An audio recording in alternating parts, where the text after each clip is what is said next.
আল্লাহ বলেন, হে বন্ধু, আপনি আপনার অনুসারীদেরকে নিয়ে দ্বীপ প্রহরের সূর্য, দুপুরের সূর্য যখন হেলতে শুরু করে, তারপরে যেই নামাজের ওয়াক্ত শুরু হয় সেটা কোন নামাজ?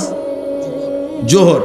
ওই জোহর থেকে শুরু করে পূর্ণভাবে সন্ধ্যার সূর্য ডুবার পরে যখন রাত পূর্ণভাবে অন্ধকার শুরু হয়, ওই পর্যন্ত যেই নামাজ, কোন নামাজ? এশার নামাজ। তাহলে জোহর থেকে এশা কয় ওয়াক্ত হইল? 4 ওয়াক্ত। আপনি আপনার অনুসারীদেরকে নিয়ে এই 4 ওয়াক্ত নামাজ পড়ুন।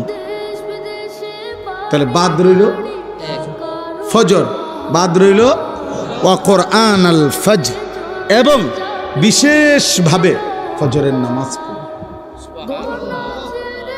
এই আল্লাহ এভাবে বলছেন।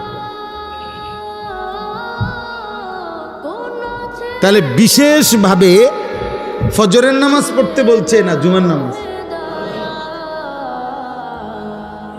জুমার নামাজ আর জোহরের নামাজ তো একই ওয়াক্ত, শুধু দিনের ভিন্নতার কারণে নাম ভিন্ন। শনিবার, রবিবার, মঙ্গলবার, সোমবার, বুধবার, বৃহস্পতিবার যেই জোহর, ওইটাই শুক্রবারে জুমা। নাকি আলাদা জোহর এক ওয়াক্ত, জুমা এক ওয়াক্ত? শুক্রবারে জুমা কি, আরে শুক্রবারে নামাজ কি 6 ওয়াক্ত? কয় ওয়াক্ত? কিন্তু আল্লাহ বলছেন, বলার ঢংটা দেখছেন? কোরআনুল আয়াত। বন্ধু, 4 ওয়াক্ত নামাজ সূর্য পশ্চিম দিকে হেলে যাওয়ার শুরু থেকে রাত্র পূর্ণ হওয়া পর্যন্ত যেই নামাজ, তা আদায় করুন, এবং বিশেষভাবে ফজরের নামাজ। এখন শেষ কথা হইল, ইন্না কোরআন আল ফজরি কানা মাশহুদা। আমরা যদি সবাই প্রশ্ন করি, বা নবী নিজেও যদি প্রশ্ন করে, আল্লাহ বলেন তো 4 ওয়াক্ত একসাথে বললেন, এবং বিশেষ করে কোন নামাজ? এটা আলাদা বললেন কেন? এটা আলাদা কেন বললেন? আল্লাহ নিজে উত্তর দিচ্ছে যে, বন্ধু, আমি জানি আপনি এটা জিজ্ঞাইবেন, অথবা এটা যে কেউই জিজ্ঞাসা করবে, আমি বলে দিচ্ছি, ইন্না কোরআন আল ফজরি কানা মাশহুদা।